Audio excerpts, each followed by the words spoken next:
We all know that we are going to die. The one unavoidable, inescapable guarantee that is shared amongst every living thing on Earth.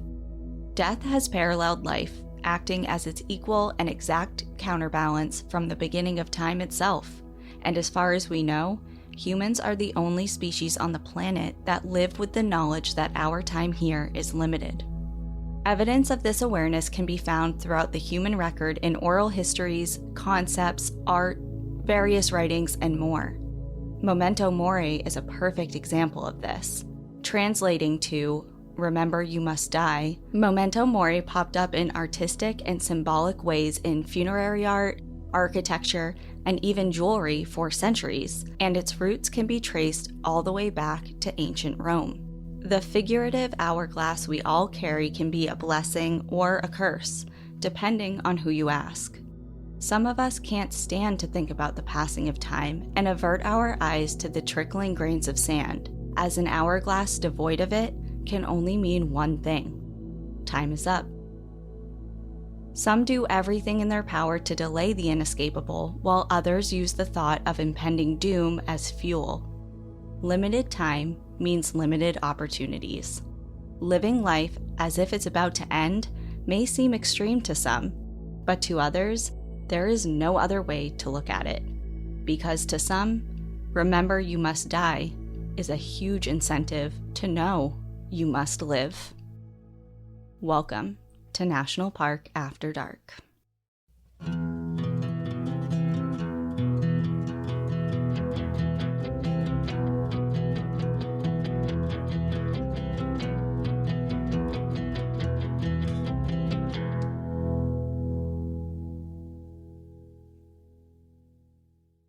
I have a feeling someone's gonna die. You think? Everyone's gonna die, baby. Yeah, okay. It's a really sad, it's sad, but it's true.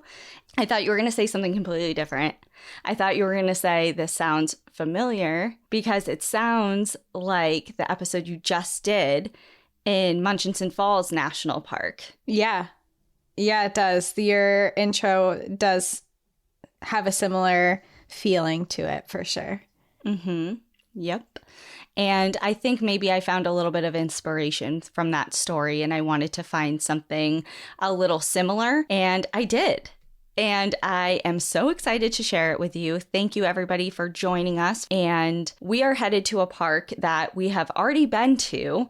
We have been to physically, both of us, and we've been there figuratively in one of our previous episodes. It was a long, long time ago. Okay. If you can think back, I think it was episode, I want to say 10, and it's Olympic National Park. Okay, so we're going to Olympic National Park, and based on saying you were a little bit inspired from the episode I did on Hendry Coetzee, I'm assuming that this is going to be like a crazy adventure story. In a way, it is. It's definitely, this person's life was an adventure. And I can't wait to tell you about her because instead of a man, we're talking about a woman this time, but same frame of thinking as far as taking advantage of life and kind of grabbing it by the balls and just, I love people like that, and I love hearing about people like that, and I love hearing their stories. So I'm very excited that you chose this. Okay, so let's head to Olympic National Park. And just as a little bit of a refresher, because it's been a really long time since we've described this park, and I love it so much. This park was originally established as a national monument in 1909, but it was later redesignated as a national park nearly 30 years later in 1938. Over the years, it has been designated also as an international biosphere reserve, which I've never heard of in all of our research. I'm like, what is that? And they're places that are meant to demonstrate a balanced relationship between people and nature. So it was designated as that, as well as a World Heritage Site as well. So this place really got it going on. Very cool. The park is located on the Olympic Peninsula, which is an area of Western Washington state that juts out into the Pacific Ocean, and it lies directly below Canada's Vancouver Island. Named after the Olympic Mountains that the park encompasses, it was originally established to protect the area's unique wildlife and landscapes, and what varied landscapes it has. Within the park, you can experience towering snow-capped mountains, towering trees, lush temperate rainforests, and rocky coastal beaches. And a huge draw to the park is this exact unique variation of terrain. Popular activities include combing the beaches during low tide, where starfish, periwinkles, anemones, hermit crabs, and more color tide pools with splashes of orange, purple, greens, and pink. Others include driving the white knuckle yet awe-inspiring Hurricane Ridge Road, which twists and turns and winds for 17 miles from sea level all the way up to the visitor center perched atop the mountains, and this road also passes through alpine meadows and subalpine lakes. It's absolutely stunning. It seems like when you're at the top, it feels like you're in Switzerland, like a little Switzerland. It's beautiful. And of course, there's the rainforest. The peninsula actually has 4, but the Hoh rainforest within the park remains the most popular, hands down. We went there. Yes, we did. And it's a prime example of a temperate rainforest, and that's because they receive an average of 12 feet or 3.6 meters of rainfall every single year. Wow, that is a lot of rain. The park has a lot to offer, and it draws in millions of people a year who all have hopes of experiencing their own slice of Pacific Northwest paradise. And one of those people was Jane Constantino. Jane was born in 1947 and raised on the East Coast of the United States. She grew up in Long Island and went to attend school in nearby New York City when it came time to go to college. She worked for several years after graduation as a social worker, but soon became really restless within city limits. She dreamed of a completely different life, something bigger, broader, and wilder than the Big Apple could offer her, and she wanted to see the world. So she began her ventures through a Europe trip, and along with falling in love with the different sights, she also fell in love with a man. He too was in Europe visiting from the United States, and he was actually from Denver, Colorado, where he owned property with a herd of pack horses. And Jane's eyes just glittered with visions of the Wild West, and she was totally enthralled with him and their budding relationship. Their whirlwind European romance continued back home, and they eventually got married. Jane moved to Denver, and the couple spent about 2 years together, actually married, but sadly their marriage didn't last. And although Jane moved out when their marriage ended, she wanted to stay in Denver. She absolutely loved it there. She had really become enamored with the area, and she worked really hard to make sure that she was able to afford to live there on her own. She rented a small apartment in the city and worked almost every single day, 6 to 7 days a week as a waitress, just to afford the cost of living. She really wanted to be there. She wanted to be there, because if you know anything about living in the city, especially alone, it's really crazy difficult. Expensive, yeah. Mm-hmm. And I know this was, not current day, so I'm sure it was somewhat more affordable, but it's still not easy. And she was determined to make it work. And Jane wasn't the typical Colorado gal that you envision, because you wouldn't see her walking down the street in the newest Patagonia vest or nice new Birkenstocks. She instead lived a very minimalistic lifestyle. She bought only what was necessary, usually as secondhand or used, and drove a beat-up old Volkswagen, and saved most of her money throughout the years for things that mattered most to her, which was equipment that she could use on different adventures. She had a glass jar in her apartment that she would fill up every single night with tips from her waitressing job, and for her, that jar was almost always brimming, because Jane was beautiful. Her long, tousled blonde hair draped past her tan shoulders. Her slim, athletic build and beaming smile was a hit with a lot of younger Denver men. But everyone, not just men, were enamored with Jane. Her personality matched her smile. She was infectious and kind. She was great at her job because people loved her, and she loved them right back. One of her previous coworkers even remarked that she was the best waitress that they had ever had. But under her bright personality, she carried a very dark fear. Jane always had a premonition that she was going to die young. And this was something that she wasn't like obsessed with, and it wasn't something that like ruled her life, but she just had this feeling that she couldn't envision herself as an old woman. She just thought that her life was going to end prematurely. And it was perhaps that thought that while she didn't dwell upon it, it drove her to live the life that she wanted, and kind of the way that she ended up living her life maybe was because of this thought. She always had like this inherited fear that she wasn't going to be here that long. Exactly. So what she would do was awesome. So she would work her butt off the majority of the year. Like, I'm talking 8 to 9 months of the year, almost every single day working. And she would obviously, just to afford rent and cost of living, but she would also stash away a lot of that money. And then she would take months off at a time and travel. And not only did she want to see the world, she wanted to experience it. And experience it she did. By her early 30s, Jane had lived twice the life most of us could only imagine. And she had just as many brushes with death. In 1974, she was 27 years old and she ventured to Wyoming to climb the Tetons. At 14,000 feet, she was struck by lightning. What? She was knocked off her feet and clung to the side of the mountain really hard. Alive, but seriously burned, she rappelled down the mountain and walked miles to the nearest ranger station for help. And when she arrived, the rangers were stunned at her story and even more shocked at her injury because the lightning bolt had seared her skin and burned straight down to the bone, and it exposed her shoulder. Oh, this is reminding me. What is it with the Tetons and getting struck by lightning on there? There's a story that I did, the book that you can check out, A Bolt from the Blue, but that whole story. And then that story was insane, but that's not even the worst one. There's an even bigger rescue mission that happened even more recently. And then this girl, she was struck by lightning and then walked into the ranger station like half charred. That's badass. And also, wow, that's very scary.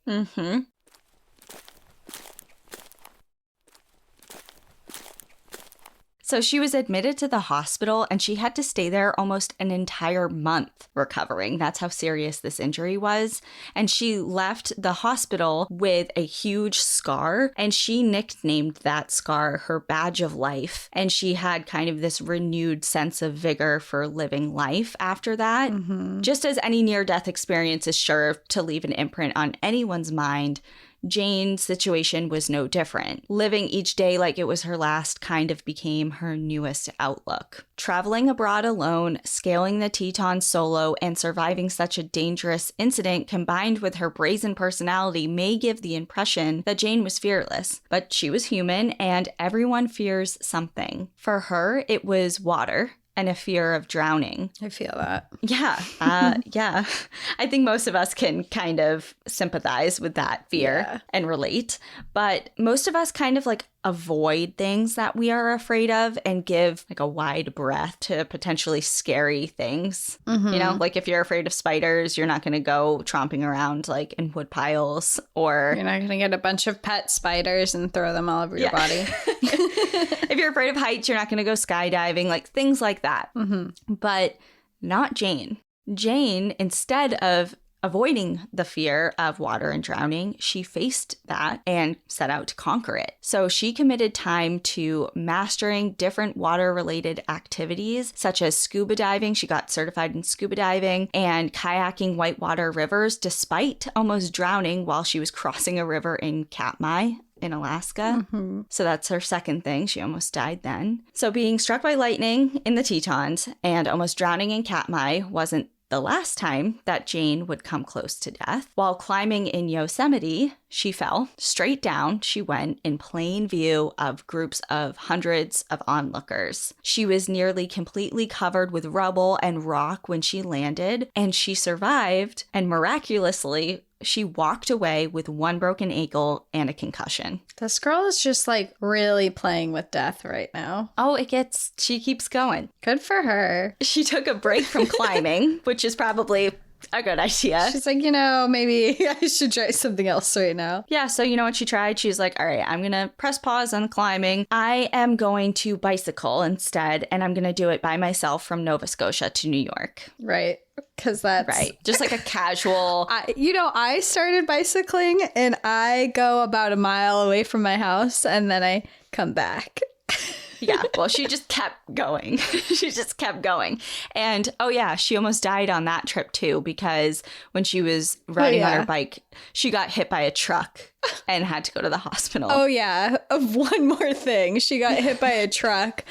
Oh, my God. This girl has, like, Final Destination. Mm-hmm. It's just like all of the things keep going. But I mean, it's badass. Like, none of this is deterring her from anything. She's just like, yeah, I fell off of a whatever it was in Yosemite, and I got hit by lightning. I mean, if that's not bad luck, I don't know what is. And she's still out there just doing whatever she wants. Well, she keeps going because I have more to tell you. Oh. So after that incident, she got hit by the truck. She got taken to the hospital. Her first hospital stay when she got struck by lightning was a month long. This was only just a couple days, less than a week. And she was like, well, I'm well enough to keep going. So she completed her bike ride. Nice. Of course. And then she decided to go back to climbing. And not only did she decide to go back to climbing, this was the year 1979. And at this point, she was 32 years old. Mm-hmm. And she decided to just casually climb Mount Rainier, Mount Baker, and Mount St. Helens in 9 days. And then directly after that, she got onto her bike so just so we know, Mount Rainier, Mount St. Helens, Mount Baker is in Washington State. She got on her bike and pedaled to Mexico. Oh my word. And also, just like as a side note, if you kind of remember the Mount St. Helens episode that we talked about its eruption, that was in 1980. And Jane missed the eruption by only a couple months. And she was actually kind of sad at the timing because she wished she could have been there to see it. She's like, I really wanted to survive a volcanic eruption. I wanted to add that to my list of things that I survived. Yeah. So now she's in her early 30s, and Jane feared that she was slowing down, quote unquote. I feel that. My knees are slowing down. Well, and it did with every hike. It did say, so I got a lot of this information about her life from actually a book called A Rage to Kill by Anne Rule. And Anne Rule, I know a lot of people may know her previous writing. She's a big true crime author. Her most famous book is The Stranger Beside Me about Ted Bundy that she worked with. But anyway, so there was a chapter in this book about Jane, and in it, she was saying that Jane was fearing slowing down as she was getting into her early 30s, not only because as you get older, you tend to slow down just by nature, but also all of these old injuries that she had sustained from other brushes with death, like getting hit by lightning in a truck and falling and stuff. They were kind of starting to ache and just cause some more issues. Yeah. So rather than accepting that, she raised the bar for herself. So in 1980, she began planning what was to be her most difficult adventure to date. She set off from Denver with her brother on bicycle and spent the first portion of the summer riding to New York City. So Denver to New York City. From Denver. Yep. Wow. So she had an amazing time with her brother. She saw half of the country that way, and she reflected fondly about it, but her soul was still very restless and she wanted more. So after completing their journey, she flew home to Denver and immediately started planning the next phase of her journey. She wanted to complete the entire cross-country journey, so she planned another trek, this time from Denver to Washington State, so just the opposite way. Mm-hmm. And this isn't a year later for the next summer. This is literally the same summer. She's like, I'm doing this whole thing. I did a cross-country road trip by car, and it took me a while. Yeah, she did this on a bicycle. I actually know someone who's doing that right now. So that's funny that you're telling this story. Yeah, it's my cousin. It's her brother. But we have a weird relationship of how we're related. So I don't think that we're technically related. But he did a trip from New Hampshire down to North Carolina, and he really loved North Carolina. He hung out there for 2 years, and now he went from North Carolina to Texas, and now all on bicycle, and now he's going from Texas to California. That's awesome. Yeah. That's really cool. There's something about, and Andrea Langford did this. Her and her friend bicycled from... They went from Arizona to Mexico. Yeah. Yep. So... Jane is planning this whole next journey to kind of complete the cross-country trek. And this time she was going by herself. She wasn't going with her brother. And she was going to ride solo from Denver all the way to Cape Alvara. This cape is situated on the Olympic Peninsula, and it is actually the most westerly point in the lower 48 states. It's located off of the Ozette Reservation within Olympic National Park, and it was her plan that it was on her list, one would say, to dip her bicycle in the Pacific Ocean just as she had done in Mexico and back east into the Atlantic when she rode to New York. Very so it was cool. kind of like her bucket list to do all that. Mm-hmm.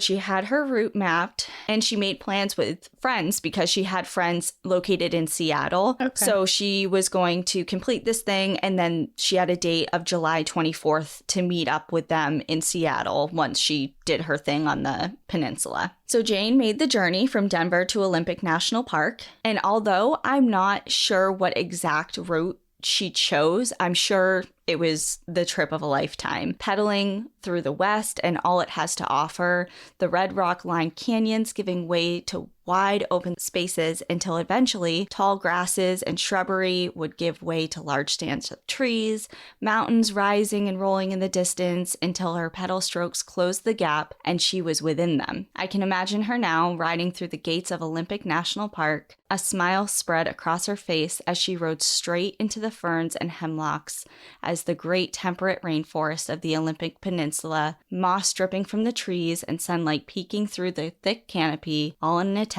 to reach her and welcome her. And Jane arrived into the park and decided to actually take a little detour before dipping her bike into the ocean, because just 10 years prior to this, a hiker was walking along the banks of the nearby Ozette Lake when they noticed an indentation in the ground. Upon further investigation, they realized that a storm had recently come through the area and it had led to a big erosion of this particular area on the banks of the river, and the erosion actually exposed hundreds of wooden artifacts. So this area had been tested archaeologically wise by different archaeologists in different test pits that didn't really reveal anything, but they knew that there was human activity here. So they were kind of poking around, but nothing had ever really been found until this was found. And archaeologists began working on the site only to uncover 6 longhouses, over 50,000 artifacts spanning over 2,000 years. And all of these things gave an invaluable insight into the life of the Maka people. Items were found that represented activities like fishing, whale and seal hunting, even little toy bow and arrows were all found here. And all of the items were really well preserved because they were entombed after a mudslide engulfed a portion of a Maka village that was near to the coast and what is now Ozette Lake around the year 1560. So the excavation of this area took 11 years to fully excavate, and Jane was visiting at the tail end of this project. So when she arrived on the peninsula that day, she stopped by the dig site because they were giving an archaeological lecture there. Oh, that's really cool. Yeah, so she stopped there and learned a little bit about what was going on at that site. So this day is July 23rd, 1979. It was warm and sunny and a very welcome change to the usual moody weather that the peninsula experiences most of the year. It was midweek, a Wednesday, and although it was in the middle of the week, the park was still bustling with other hikers because when it's sunny in Washington, you take advantage of it. And a group of hikers were enjoying the trails skirting the ocean as Jane had been when they rounded the bend to see that a woman had fainted in the middle of the trail. Calling out to her and becoming more and more concerned as she didn't move despite their approaching voices, the group hurried to her side. It turned out that this woman was Jane, and she had not fainted. Her lifeless body lay soaked in fresh, wet blood in the middle of this trail, just 1/5 of a mile away from the Pacific Ocean. Wait, what?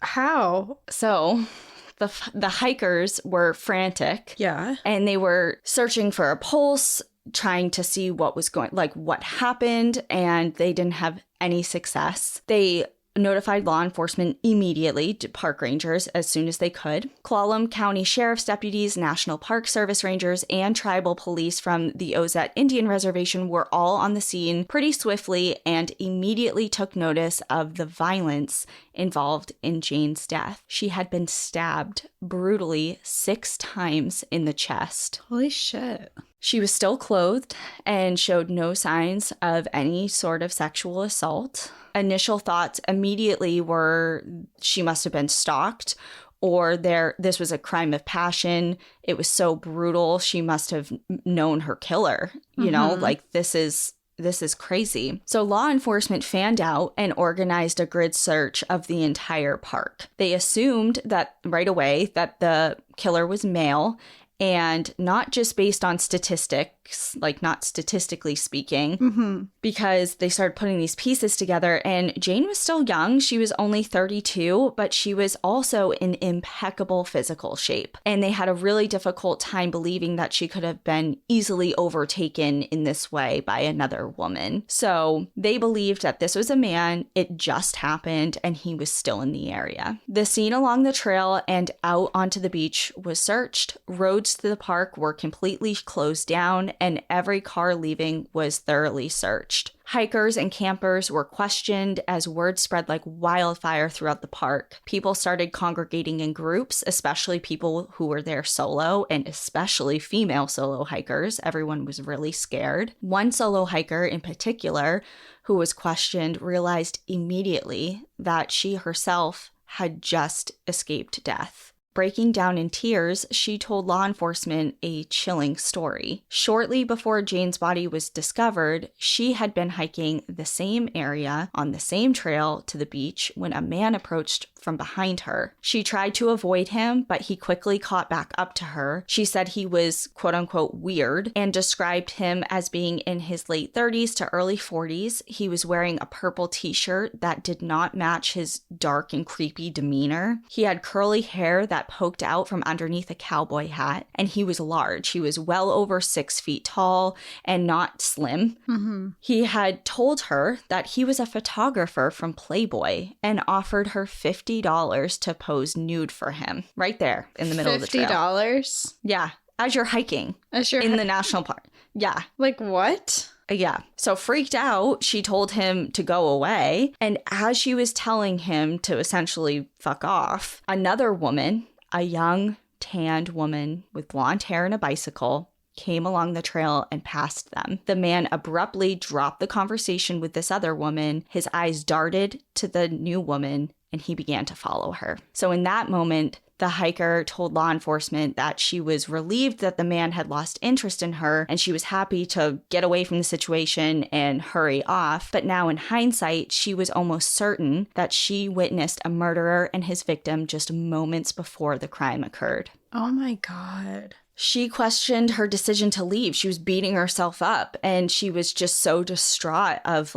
the could've, would've, should've's of the situation. Like, if she stayed, could she have made it different? If she didn't leave, what would have happened? But how would she have ever known that that was going to happen? That was his intention. Exactly. Of course you're going to have thoughts like that. I can only imagine. But you're also in survival mode yourself right then, too. You just got terrified by this very scary person who's making you uncomfortable, and you're thinking the worst in your head. Yep. Your survival mode is kicked in where you're like, okay, he's not after me right now. I got to get out. It's not, what is he going to do next? What is happening? It's like, okay, I'm surviving right now. So that sucks because I would feel the exact same way. I'd be like, could I have stayed? Could I have done something? But he stabbed her so many times.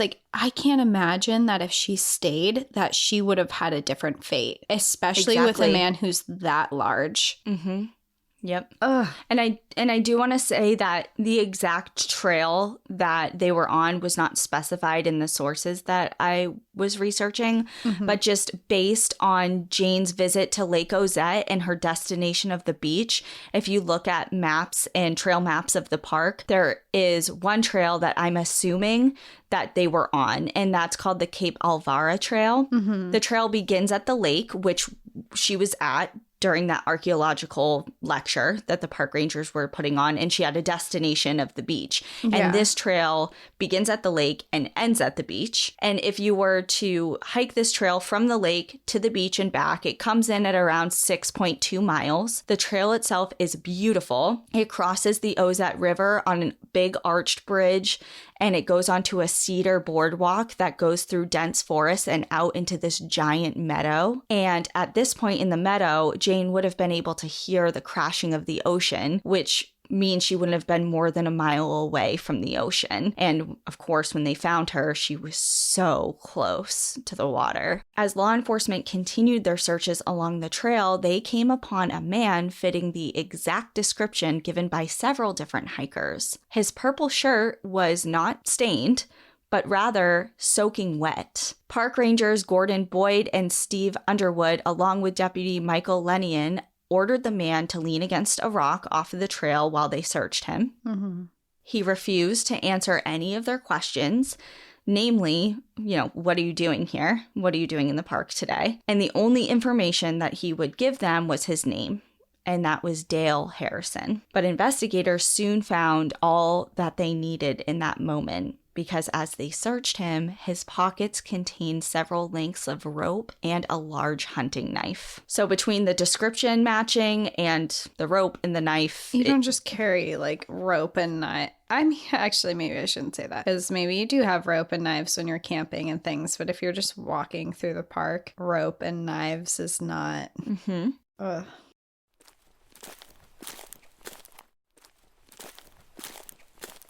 So Harrison was immediately arrested on suspicion of murder, and as the crime was committed on federal property, the FBI took over the investigation. So let's learn just a little bit about Dale Harrison. He was visiting the park from Othello, which is a small farming town in eastern Washington, several hours away. He had been arrested several times, almost 20 years prior, for sex-related crimes, one involving a molestation of 2 girls, and that particular crime involved a knife. He was convicted of 2 separate crimes and served time in prison in both 1962 and 1965, and then he was paroled. Since then, his record was clean. He was living a quote-unquote normal life from an outsider's perspective. So she didn't get caught. Exactly. So he was married. He had children. He was a forklift operator. He was a great employee, the whole thing. We talked about this with the Trailside Killer. Just because you have an appearance of having your shit together, it doesn't mean you do.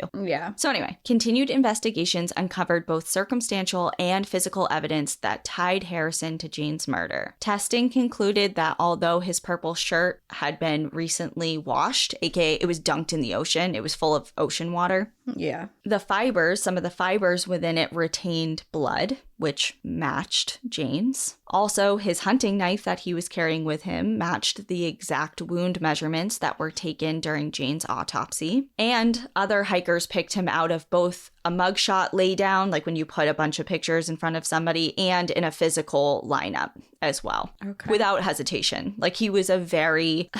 I don't want to say unique, but he just stood out. He was big. He had curly hair. He was just yeah. Well, I think that when you're that tall, it's hard to blend in too. Oh my God, my stepdad is 6'6", and he has never blended into anything in his life, I'm sure. My dad's 6'4", and same thing. Mm-hmm. You see him. That's a good way of putting it. He's there. Yeah. So initially, he was very reluctant to give any information, as we said, but when he started talking, he initially played dumb. He had no idea that there was even a murder that took place. He was shocked, which is hard to believe since everyone knew about it. Everyone knew. Yeah, exactly. So then he started changing his tune a little bit, saying that, okay, he did know that there was a murder because he actually witnessed it. He wasn't a part of it, but he witnessed it happen. Okay, that's a large leap there, bud. I had no idea there was a murder here. Oh, actually, now that you mention it, I did see someone get murdered on the trail today. Mm-hmm. He said, so his reasoning was he wasn't a part of it. He was just walking on the trail and he saw a complete stranger to him. He had no idea who this person was, but he was a male, and he attacked Jane. And he said he, quote unquote, looked on helplessly as this man, again, who he didn't know, stabbed Jane repeatedly. And he then ran away because he was afraid that he would be pinned with the murder because he had a record. It's like, okay, first of all, looked on helplessly. You're the biggest person here, I'm sure. Yeah, so, it's not adding up. And also just the fact you got the knife. Well, you did. Yeah, right. It's just. You did it. You did it. So while he was awaiting trial, investigators continued looking into his past and his current life because the image of a wholesome family man didn't match this brutal crime that took place. Like, yes, he had a record, but it was from 20 years ago. So how does this person who allegedly hasn't done anything in 20 years and this is this wholesome family person all of a sudden commit such a brutal act? There had to have been more to this story, and they were right. The puzzle started coming together in the form of an interview with Harrison's closest friend. His name is changed in sources, so I'm going to call him Mike. Mike said that Harrison hadn't told him about his previous record, but what he did tell him in extreme detail was a very troubling fantasy. According to Mike, Harrison explained that this fantasy, which he told Mike, so Harrison told Mike this fantasy in extreme detail at least a dozen times over the last year and a half, like something he would not let go. And it involved finding a woman alone in the forest, beating her into submission with his belt, tying her up with a rope, and making her his sex slave. That was his fantasy. Okay, I get like there's like the dominatrix kind of fetishes out there, but they're consensual, you know, like it's like this is what we're gonna do. Key. Yeah, it's like it's all consensual and you talk about it with someone and then you like role play it, or maybe someone does get hurt, but it's consent and whatever it is. And but this is just disturbing. Like you want to just find a random woman and beat her. His fantasy had nothing to do with consent. No. And that is the problem, because whatever you do behind closed doors in your sexual relationship is fine as long as everyone involved is consenting. And of course, that is not what happened here at all. And I just don't know. I don't even know what to say about that. So I have to move on. So Mike said that while Harrison was explaining all of this, that he invited him to become a part of it. He was like, you should come with you. We should do this together. Ew. And Mike always refused, but he also brushed it off, not really expecting him to go through to with be it. serious. It sounds like he's pretty serious. He's inviting him to come and planning it out. Well, again, you don't know how, like, was it in a joking way? Did it come up like while they were drinking? Like, you know, I don't know if he actually sat him down and was like, look, this is the plan. This is what I really want to do. I want you to come with me. Like, maybe it was an offhand comment or whatever. Either way. Like, hey, you should join me. It would be fun, man. Yeah, like, what the fuck?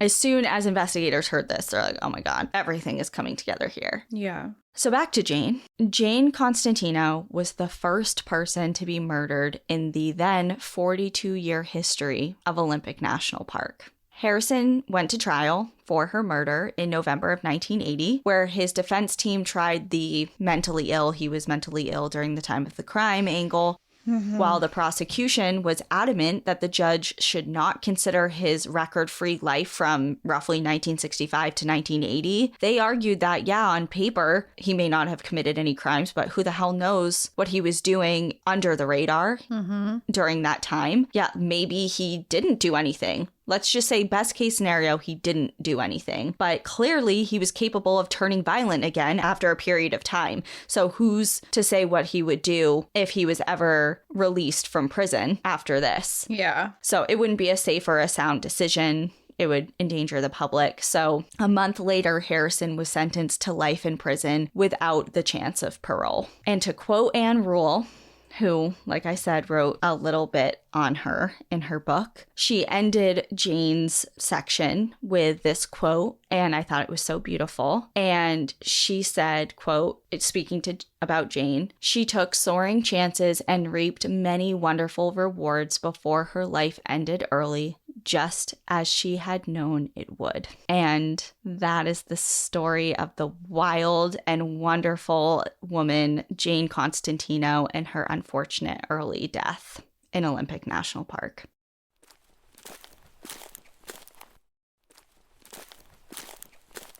Oh my God. Why did people like that exist? Not Jane, the other Harrison. Dale Harrison. It's just, you know what I think about sometimes, which is kind of off topic, but I think about these people and I think about their families.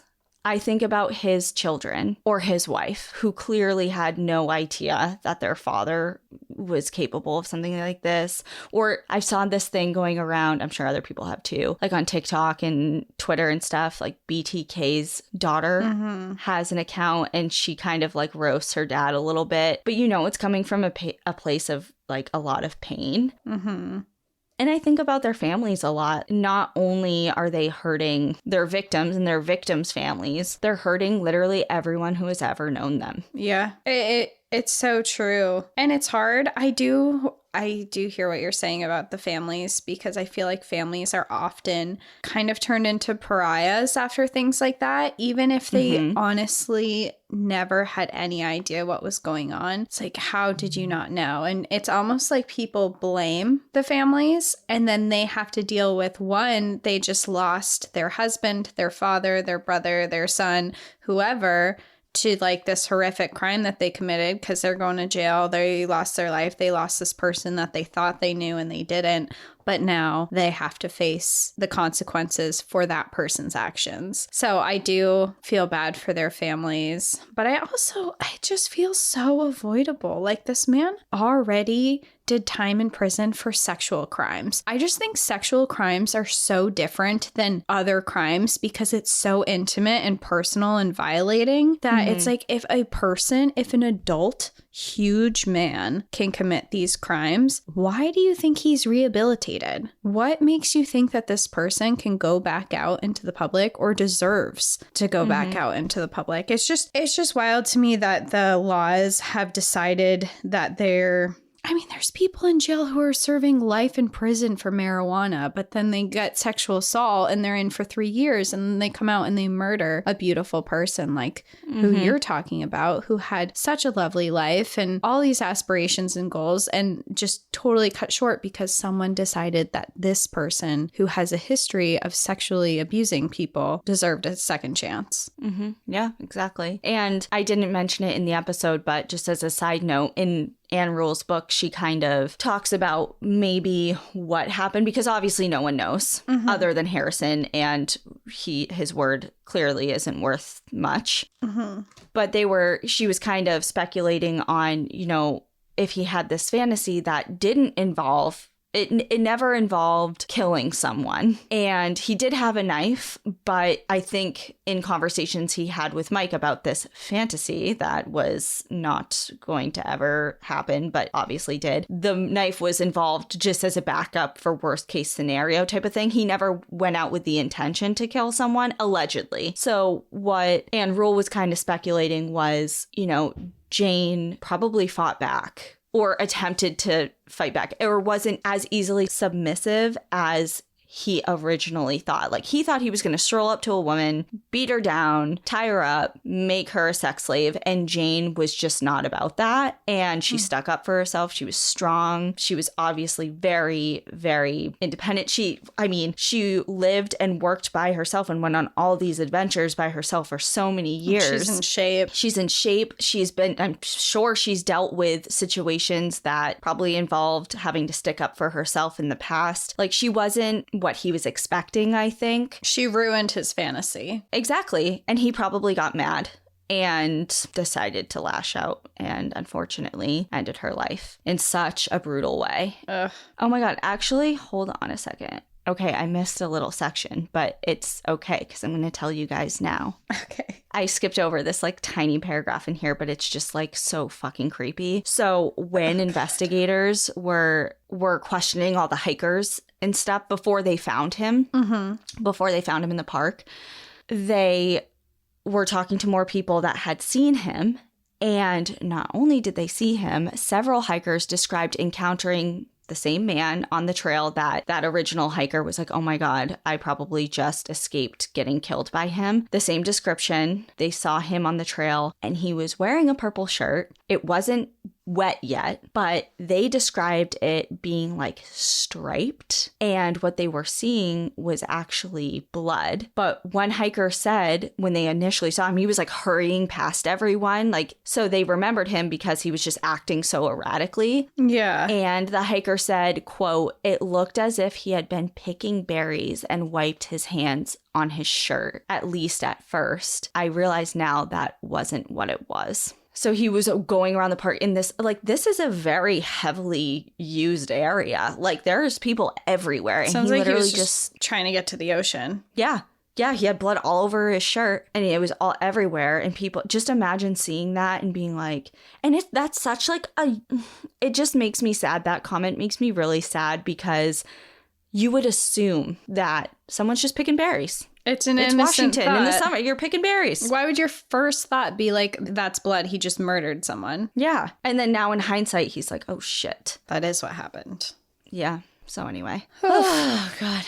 God. All right. Well, I really, you guys know, murder stories aren't always the easiest. And I try to kind of make that like not the primary focus of this story because like we said in your story that we just did in Africa, like you shouldn't be defined about like on the way that you died, but rather how you lived. And Jane just lived like the most extraordinary life. There's so much more about her. Her life was so much more than her death. Mm-hmm.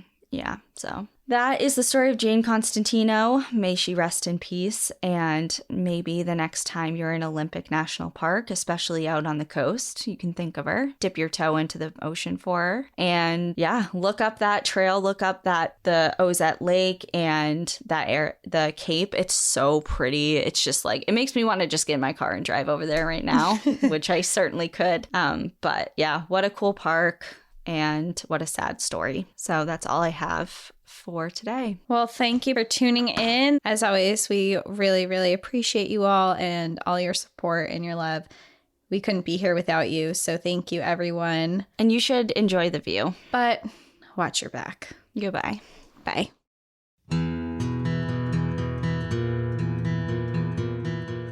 Thank you for joining us again this week. If you have a trail tale you'd like to share, send us an email at npadstories@gmail.com. Follow us on Instagram and Facebook at National Park After Dark and on Twitter at NPAD Podcast. Become an outsider by joining our Patreon, where you'll gain access to monthly bonus stories and exclusive content. And remember, when you support our partners, you're supporting our show. To access our special discount codes along with source information from today's episode, check out the show notes. For information on the show, to shop our merch store, sign up for our newsletter, and more, visit npadpodcast.com. And if you're enjoying the show, please rate, review, and subscribe wherever you listen to podcasts.